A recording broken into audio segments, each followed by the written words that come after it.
Let's get started. First, open the Start menu. Type Check for Updates. Click on it. Now click Check for Updates. Make sure your system is fully up to date. Install any pending updates. Open the Start menu again.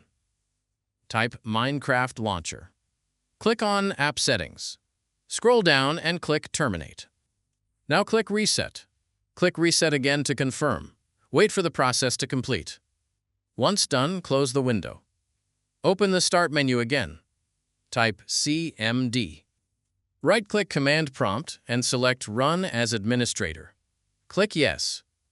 Now type the following command, sfc/scano. Press Enter. Wait for the scan to finish. Finally, restart your computer. After restarting, open the Minecraft launcher again. The error code 0x1 should now be fixed.